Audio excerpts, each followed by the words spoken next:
The U.S. Senate Special Committee on Aging will now come to order. Today's hearing is meant to bring attention to a heartbreaking issue.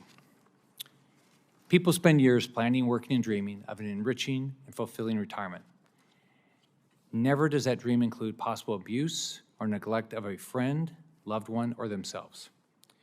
Unfortunately, elder abuse and neglect happen every day. And too often our seniors suffer in silence.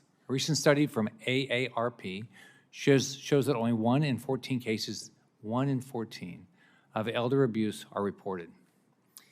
Even when it is reported, it can be difficult to prosecute these crimes. Survivors of abuse are often unwilling or unable to testify. This hesitancy can be compounded by not having a trusted support system and the perpetrator of the abuse having an existing relationship with the abused victim. Combating abuse and neglect by stopping fraud and scams is important work for seniors across the country. It's especially important to folks in my state of Florida, where we have such a large and vibrant senior population. Fighting back against fraud and scams has also been a priority of mine as both Florida's governor and now as a U.S. Senator.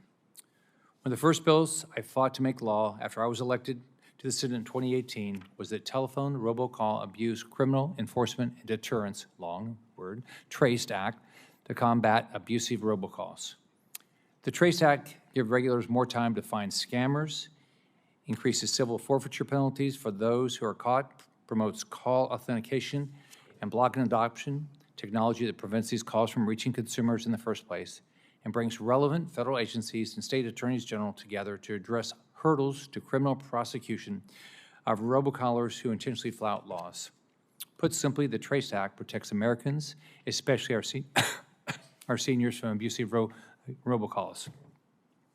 While having the TRACE Act signed into law by President Trump in 2019 was a win in the fight against fraud-based abuse and neglect, victimization continues and we must do more.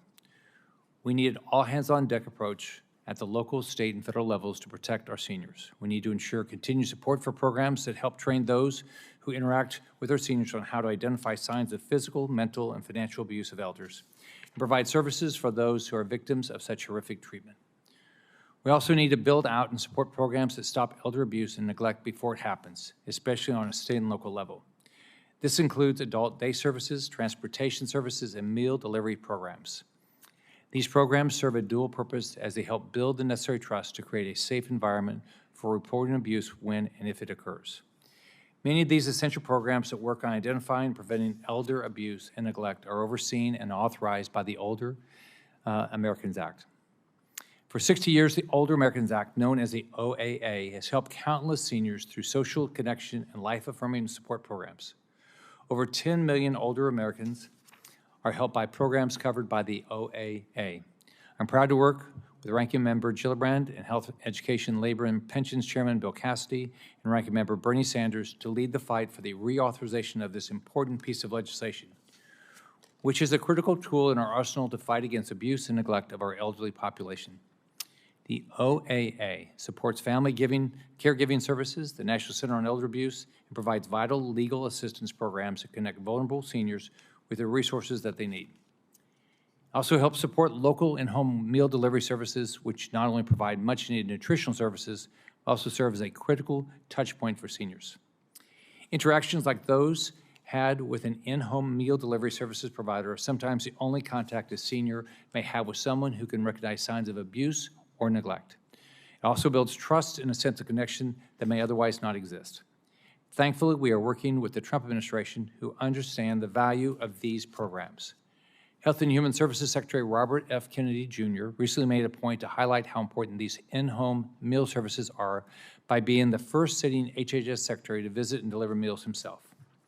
I'm grateful we have a leader in the White House and a leader at the Department of Health and Human Services who are prioritizing the safety and health of older Americans, and our partners in this fight to ensure members of our aging community have a healthy and fulfilling life. My hope is that with this hearing, we can draw attention to the people and programs working on the front lines to address this crisis of elder abuse, as well as the victims we are failing if we fail to act. I look forward to hearing from these leaders in the aging support space and gaining knowledge from their experience as we work together to address and stop this crisis in its tracks.